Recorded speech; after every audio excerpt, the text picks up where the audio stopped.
My name is Daniel Hargrove and I'm 34 years old. The night my parents ordered $4,000 worth of food and wine and told me, in front of the entire table, that I would be covering the bill, I smiled, reached into my jacket pocket, and quietly set down a business card that wasn't mine. 3 days later, my father called my grandmother's attorney in a panic.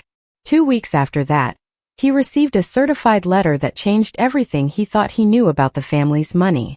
My mother didn't speak to me for 6 months. And my aunt, who had been whispering in the background of our family for years, finally got exactly what she'd been engineering, just not in the way she expected.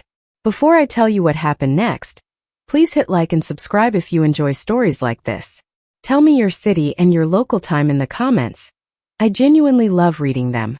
Now let me take you back to the summer when I was 22, when my grandmother, Eleanor Hargrove, sat across from me on the porch swing of her farmhouse in rural Tennessee, and said something I didn't fully understand until that awful dinner a decade later.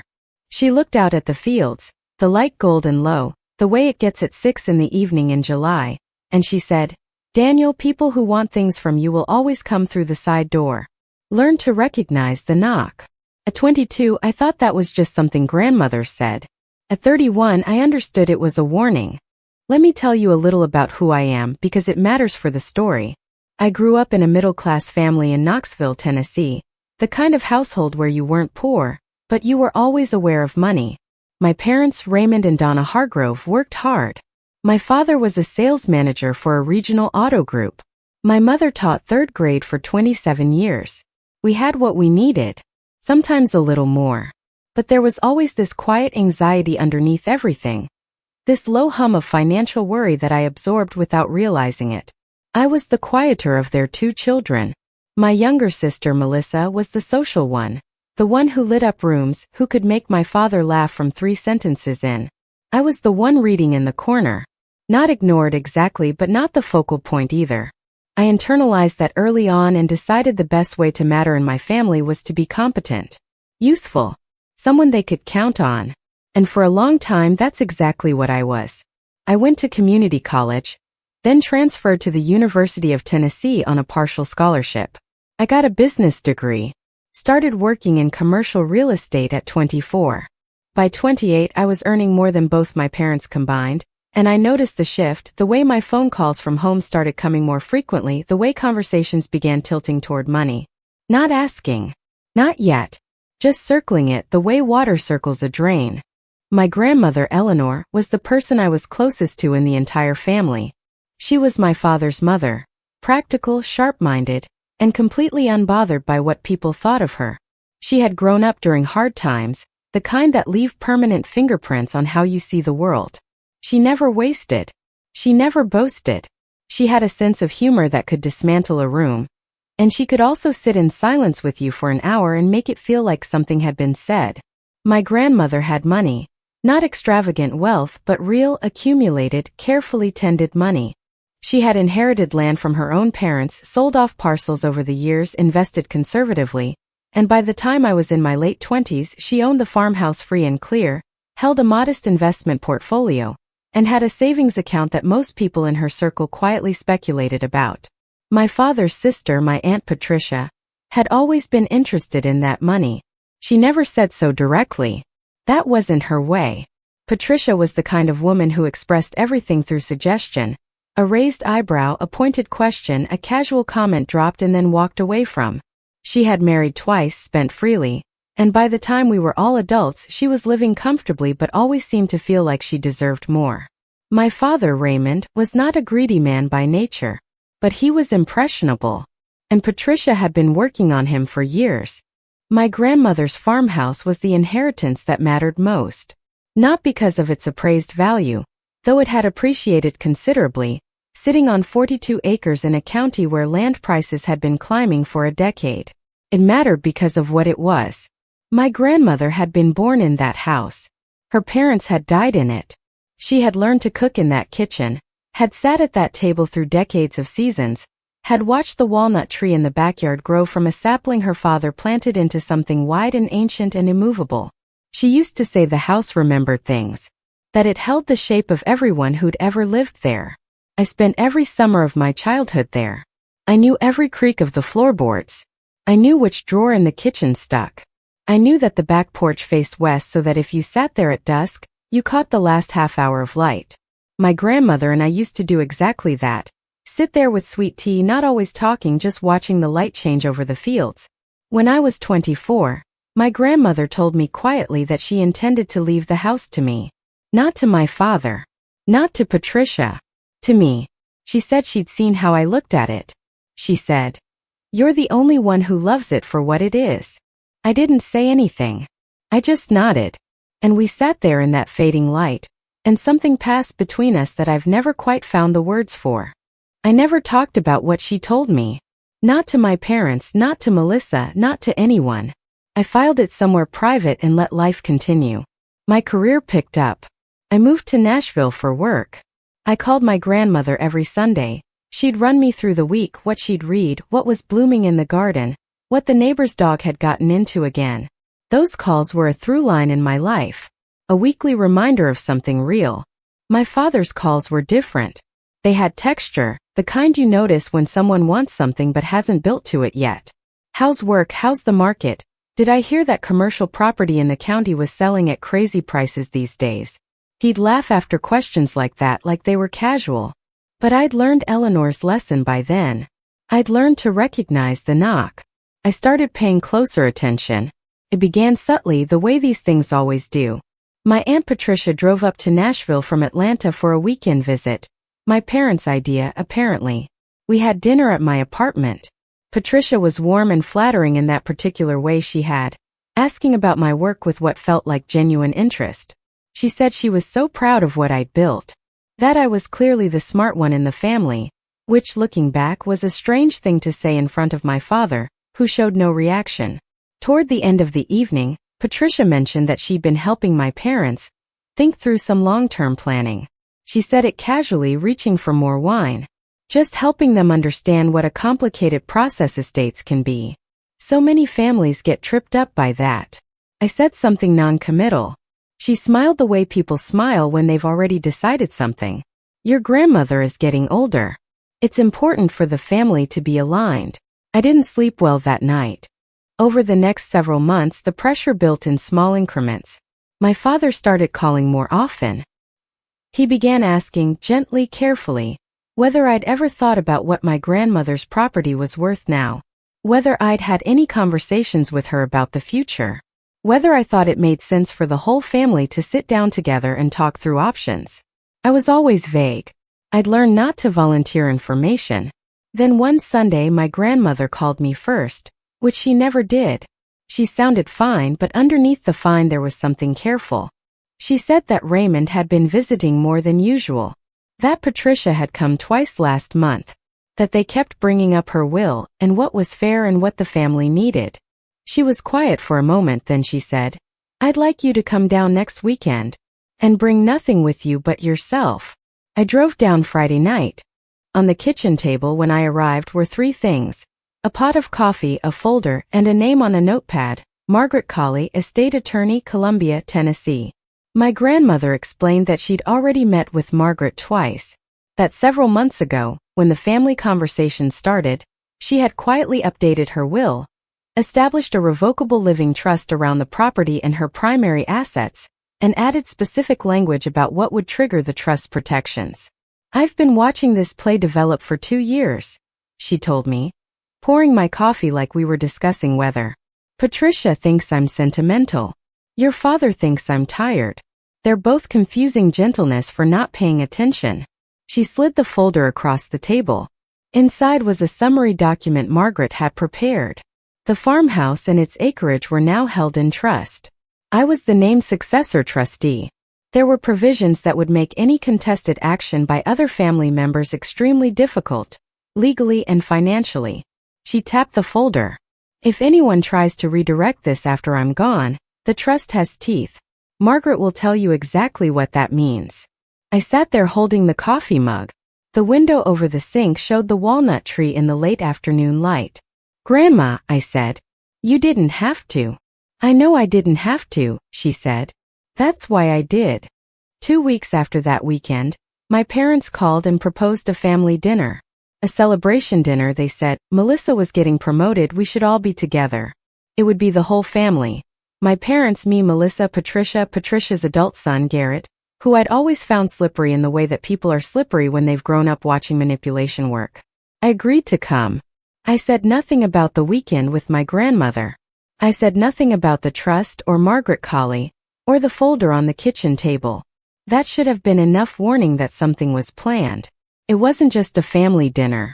You don't fly Patricia in from Atlanta for a promotion dinner on 2 weeks' notice, unless someone is building toward something. But I went.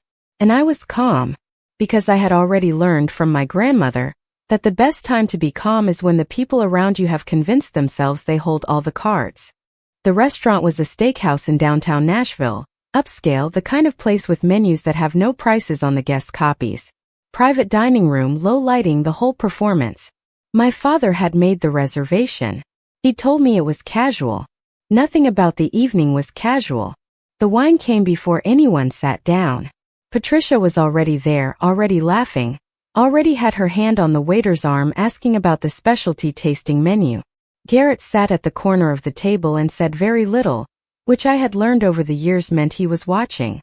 Midway through dinner, after the appetizers, after the second wine, after the conversation had been carefully steered through nostalgia and family warmth and all the things we shared and loved, my father cleared his throat and said something I won't soon forget.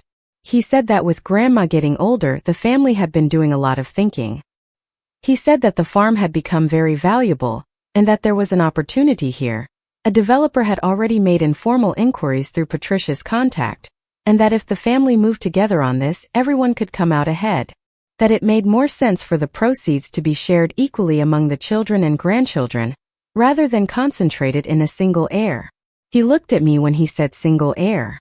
Then Patricia said, softly, the way she always delivered her real lines, that they'd already spoken to an attorney about what options were available, that some of Eleanor's existing arrangements might need revisiting, that the family needed to be aligned. Garrett refilled his wine glass. Melissa, to her credit, looked like she'd been told something different about what this dinner was for. And then the check came. It was $4,312. Lobster. Wagyu. Tasting menus. 3 bottles of wine. My father pushed it gently in my direction and said, since you're doing so well, you don't mind, do you? It's family. The whole table watched me.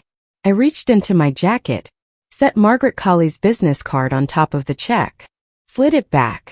I said, you'll want to talk to her before you spend any more time on that plan.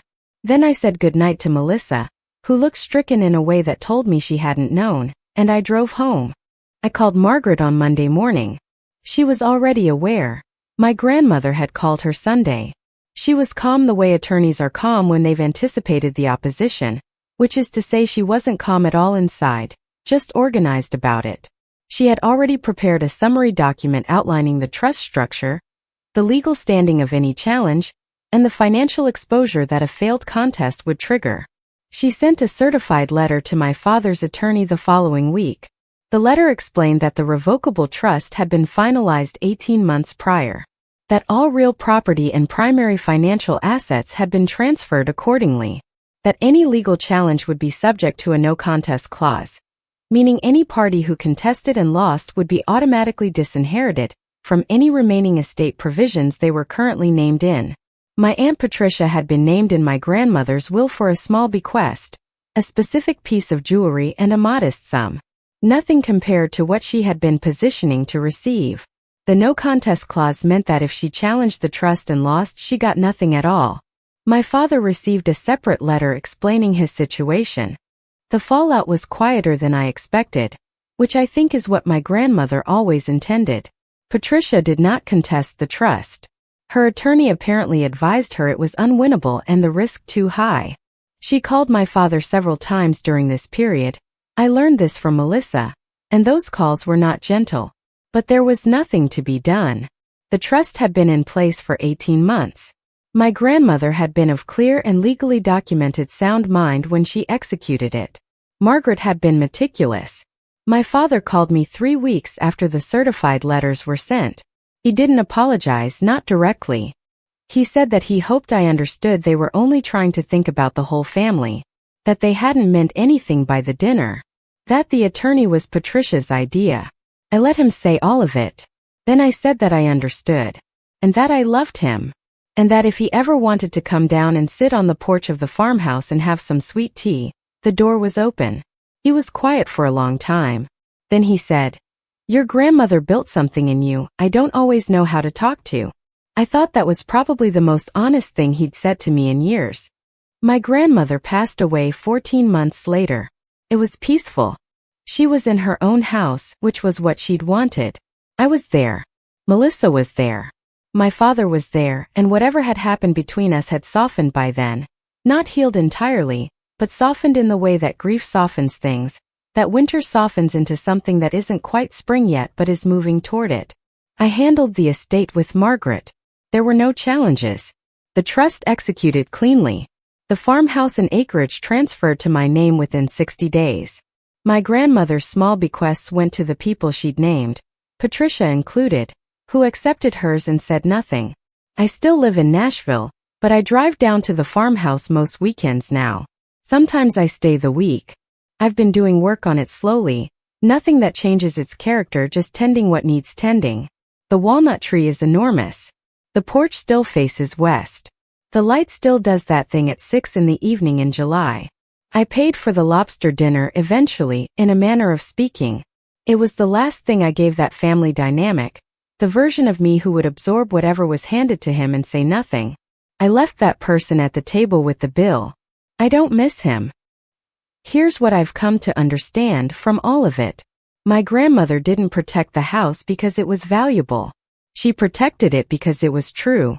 It was a true place, full of real things, real time, real memory. And she understood, in a way that people who think about legacy for their whole lives come to understand, that true things are always at risk from people who only see what things are worth, never what they are. She prepared for years. Quietly. Without drama. She did the legal work. She documented everything. She chose an attorney she trusted. And she waited to see if the family would act on what she suspected. When they did, she was already ahead of them by 18 months. That's not revenge. That's wisdom. There's a difference, and it matters. The dinner was a test I didn't know I was taking. Handing that business card across the table was the answer my grandmother had prepared me to give, not by telling me what to do, but by making sure the structure was in place so that I didn't have to do anything except remain calm. I would understand later why that mattered. She had given me the only thing that actually protects you: time. Time to see what people really wanted. Time to prepare. Time to act from a position of quiet, legal, irrevocable certainty. I sat on the back porch this past July. Evening light, 6 o'clock, that slow golden hour. I made sweet tea the way Eleanor taught me, not from a packet, the actual way, with loose leaf and a long steep. I sat in the same chair I used to sit in as a kid, watching the fields go amber and soft. I thought about her saying, people who want things from you will always come through the side door. Learn to recognize the knock. I heard it the way I should have heard it the first time, not as wisdom to file away, but as an instruction, a thing to practice, a way of moving through the world that keeps you oriented toward what's real. The walnut tree held the last of the light. I stayed until it was dark. If you could protect one thing in your life from the people who misunderstood its value, what would it be? It doesn't have to be a house or money or land. Could be your time, your creative work, a relationship, your own sense of who you are. Something that matters to you in a way that's hard to explain to people who've never felt that kind of attachment. Think about that. Let me know in the comments. I read every single one. And if this story stayed with you, if something in it felt familiar or important or just true, don't forget to subscribe for more calm, honest stories about the real things families do to each other, and how some of us find our way through them.